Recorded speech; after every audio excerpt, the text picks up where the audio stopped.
Shri George Joseph നമുക്കൊപ്പം. Shri George Joseph, 8 വർഷത്തെ നിയമ പോരാട്ടം, ഇതിനകത്ത് വളരെ കോംപ്ലിക്കേറ്റഡ് ആയിട്ട് കിടക്കുന്ന ഘടകങ്ങൾ ഒരുപാട്. അപ്പോഴും ഗൂഢാലോചനയാണ്, ഗൂഢാലോചനയുടെ തെളിവ് എങ്ങനെ കണ്ടെത്താൻ കഴിയും? ഒരുപക്ഷെ അതിൽ നിന്ന് ഊരിപ്പോന്നാലും അത്ഭുതപ്പെടാനില്ല എന്ന് ആ വാദി ഭാഗത്തിനു പോലും ഒരു നിരാശ കലർന്ന പ്രതികരണം നടത്തേണ്ടി വരുന്ന അതൊക്കെ തന്നെയാണ്. എന്താണ് താങ്കൾ കരുതുന്നത്? ഇത്രയും വർഷം ഈ കേസ് വ്യക്തമായി പരിശോധിച്ച ഒരാളെന്ന രീതിയിൽ ഇപ്പോൾ ഈ എത്തി നിൽക്കുന്ന സാഹചര്യം, നാളെ ഈ കേസ് പരിഗണിക്കുമ്പോൾ ദിലീപിന് ശിക്ഷ കിട്ടാനുള്ള സാധ്യത എത്രത്തോളമാണ്?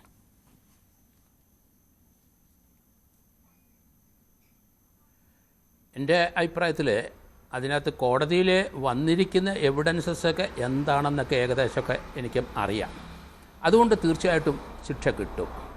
ഇത് 20 വർഷത്തെ ശിക്ഷ കിട്ടുമെന്നാണ് എൻ്റെ ഒരു കണക്ക്.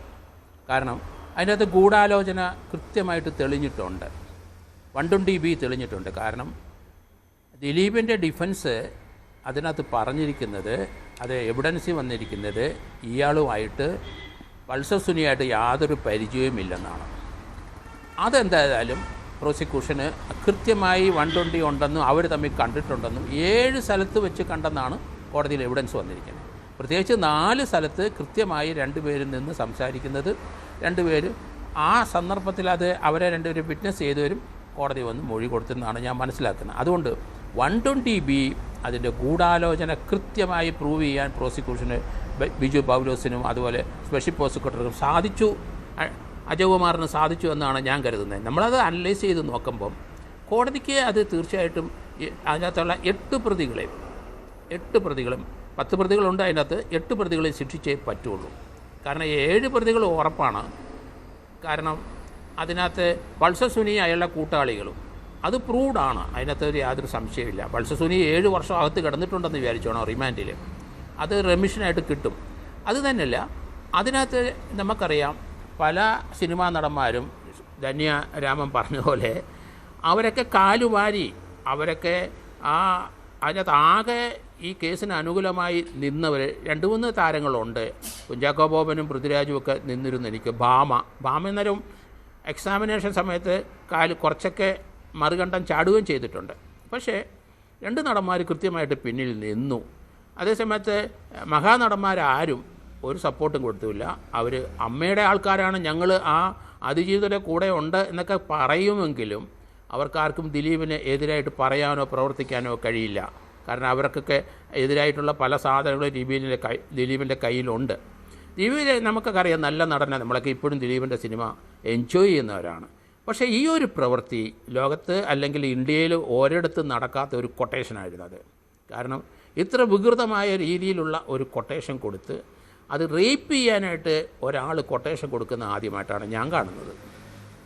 അവരവരൊക്കെ റേപ്പ് ചെയ്ത കേസുകൾ ധാരാളം വന്നെങ്കിൽ, അല്ലെങ്കിൽ ഗാങ് റേപ്പ് ഉണ്ടായെങ്കിലും ഒരു കൊട്ടേഷൻ ചെയ്യാനെന്ന് പറഞ്ഞിട്ട് ഒരു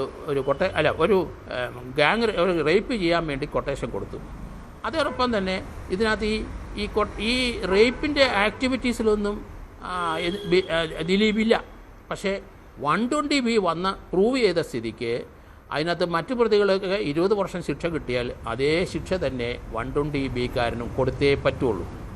അവിടെയാണ് ഈ കേസിൻ്റെ ഒരു പ്രത്യേകത. അതാണ് ഇതിനകത്തുള്ള എവിഡൻസുകൾ. ഇതിനകത്ത് നാദിർഷ അവരൊക്കെ ഹോസ്റ്റലായി, അങ്ങനെ കുറേ നടന്മാർ ദിലീപിൻ്റെ കൂടെ സുഹൃത്തുക്കളാണ്. അവർക്ക് ദിലീപിനെതിരായിട്ടൊന്നും പറയാൻ പറ്റില്ല.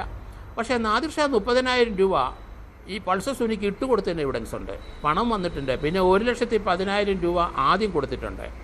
1.5 കോടി രൂപയ്ക്കാണ് ഇതിൻ്റെ കോൺട്രാക്റ്റ് എന്നാണ് ഞാൻ മനസ്സിലാക്കുന്നത്. അതേസമയത്ത് ഇത് ഏതെങ്കിലും രീതിയിൽ സ്ലിപ്പായിട്ടുണ്ടെങ്കിൽ കേസ് നടത്താനും മറ്റുമായിട്ട് 3.5 കോടി രൂപ കൊടുക്കാവുന്നു. എഗ്രിമെൻറ്റ് അവർ തമ്മിൽ ഓറൽ എഗ്രിമെൻ്റ് ഉണ്ട്. അത് വളരെ ഇമ്പോർട്ടൻ്റ് ആയ ഒരു കാര്യം കൂടെയുണ്ട്. കാരണം ജയിലിൽ വെച്ച് പൾസർ സുനി ദിലീപിന് ഒരു ലെറ്റർ അയച്ചിട്ടുണ്ട്. അത് പൾസർ സുനിയുടെ സഹതടവുകാരനെ എഴുതി വേറെ 3ാമതൊരു തടവുകാരൻ അടുത്തിരിക്കുന്ന സമയത്താണ് അത് എഴുതുന്നത്. അത് ജയിലിൻ്റെ CCTV ദൃശ്യത്തിൽ നിന്ന് എവിഡൻസ് കോടതിയിൽ വന്നിട്ടുണ്ട്. ആ ലെറ്റർ ഇവിടെ ദിലീപിന് കിട്ടിയിട്ടുമുണ്ട്. അതൊരു വളരെ വൈറ്റൽ എവിഡൻസാണ്. കാരണം അത് ദിലീപാണ് പറഞ്ഞിട്ടാണ് ഈ കൊട്ടേഷൻ നടപ്പാക്കിയെന്നുള്ളത് അതിൻ്റെ അകത്ത് കൃത്യമായിട്ട് പറയുന്നുണ്ട്. മറ്റൊരു കാര്യം, ദൃശ്യം നമുക്കറിയാം. ഈ കേസിൻ്റെ ആ ദൃശ്യം അത് ഈ സംഭവത്തിന് ശേഷം നേരെ ഓടി അവിടെ മാളവിയ എന്തോ ഒരു ടെക്സ്റ്റൈൽ ഷോപ്പിൽ ദിലീപിൻ്റെ വക അവിടെ കൊണ്ടുപോയി കൊടുത്തു എന്നുള്ളതാണ് നമുക്ക് തുടക്കത്തിൽ മനസ്സിലായത്. പക്ഷേ ഈ ദൃശ്യം പിന്നീട് നമുക്ക് ദിലീപിൻ്റെ അവിടുത്തെ ആ സ്ക്രീനിൽ താനിരുന്നു കണ്ടു എന്ന് അവിടെ അദ്ദേഹത്തിൻ്റെ കൂടെ ഉണ്ടായിരുന്ന പ്രൊഡ്യൂസറും ഡയറക്ടറുമായിരുന്ന ഒരാൾ അയാൾ മരിച്ചുപോയി. കൃത്യമായിട്ട് കോടതിയിൽ വന്ന് പറഞ്ഞിട്ടുണ്ട്, ഞാനത് കണ്ടു. ആ ദൃശ്യം അവിടുത്തെ ദിലീപിൻ്റെ അനിയൻ്റെ മൊബൈൽ ഫോണിൽ നിന്ന് ഇപ്പോൾ റിട്രീവ് ചെയ്തെടുത്തിട്ടുണ്ട്. അപ്പം ആ 120 ആ കോൺസ്പിറസി ആരാണ് നടത്തിയത് അവരിലേക്ക് ദൃശ്യം ചെന്നെന്ന് കോടതിയിൽ തെളിയിച്ചിട്ടുണ്ട്. ആ ദൃശ്യം പിന്നീട് കോടതിയിൽ ആഷ് വാല്യൂവിലൊക്കെ വ്യത്യാസം വന്നെങ്കിലും ഒറിജിനൽ സാധനം ഫോറൻസിക് ഉള്ളതുകൊണ്ട് ആ ദൃശ്യത്തിനൊന്നും ഒരു പ്രശ്നം ഉണ്ടായിട്ടില്ല. കോടതിയിൽ 3 സ്ഥലത്ത് 2018 ജനുവരി മാസത്തിലെ അങ്കമാലി കോടതിയിലും 2018 ഡിസംബർ മാസത്തിലെ മുനിസിപ്പൽ ജില്ലാ ജഡ്ജിയുടെ ഓഫീസിലും ട്രയൽ കോടതി 2024 എനിക്ക് തോന്നുന്നു. ആ 3 സ്ഥലത്ത് വെച്ച് ഇത് വിശദമായിട്ട് കണ്ടിരിക്കുന്നു ആര്, അതിനൊക്കെ കേസൊക്കെ എടുത്തിട്ടുണ്ട്.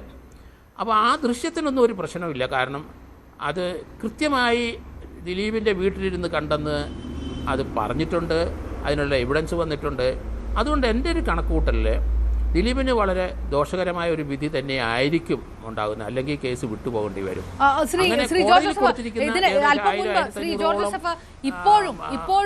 ഇപ്പോഴും അങ്ങനെയല്ല ഉണ്ടാവുക എന്ന് പറയുന്നത് ദിലീപിനെ അനുകൂലിക്കുന്നവർ മാത്രമല്ല. നേരത്തെ ശാന്തി വിളദിനേശ് പറയുന്നത് 10 പേർക്കെതിരെ മാനനഷ്ട കേസ് കൊടുക്കുകയാണ് ദിലീപ് ചെയ്യുക, ദിലീപിന് അനുകൂലമായി വിധി വന്നാൽ എന്നാണ്. പക്ഷേ അപ്പോഴും മറുവശത്ത് നിൽക്കുമ്പോൾ ഈ വലിയ നിയമ പോരാട്ടം നടത്തുന്നവരടക്കം, സ്ത്രീ ആക്ടിവിസ്റ്റുകളടക്കം ഈ നിയമ പോരാട്ടത്തിന്റെ സുതാര്യതയിൽ ഒരു സംശയം പ്രകടിപ്പിക്കുന്നുണ്ട്. കാരണം പല ഘട്ടങ്ങളുണ്ടായിരുന്നു. ജില്ലാ ജഡ്ജി പോലും സംശയനിഴലായ കേസ്, അങ്ങനത്തെ ഒരു ചരിത്രം പോലും ഉള്ളതുകൊണ്ട് നീതി കിട്ടുമോ എന്നുള്ള കാര്യത്തിൽ സംശയമുണ്ട് എന്ന് പറയാൻ നിർബന്ധിതരാകുന്നുണ്ട് പലരും.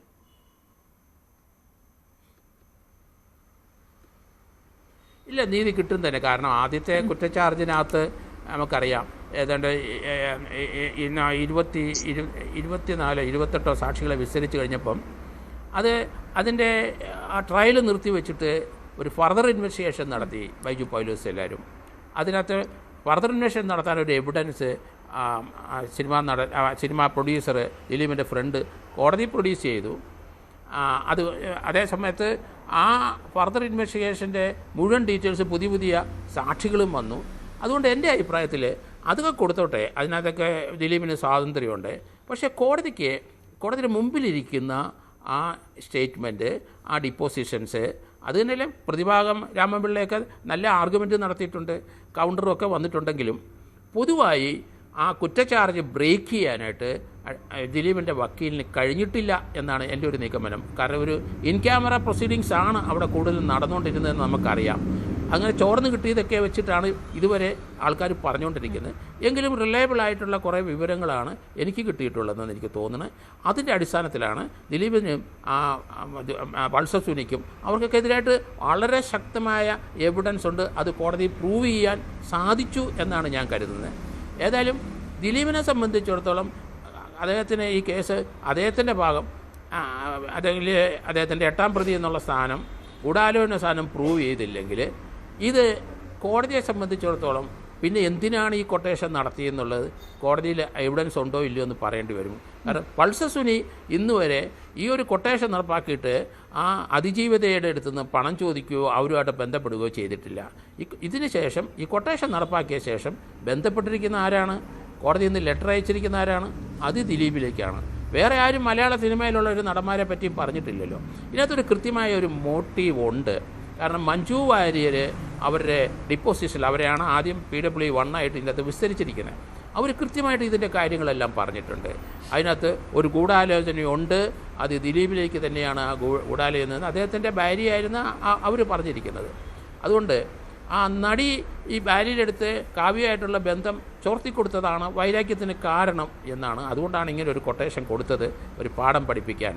പക്ഷേ ഇത്ര രീതിയിലുള്ള ഒരു വലിയ സംഭവമായി മാറുമെന്ന് ദിലീപ് വിചാരിച്ചിട്ടുണ്ടാവില്ല.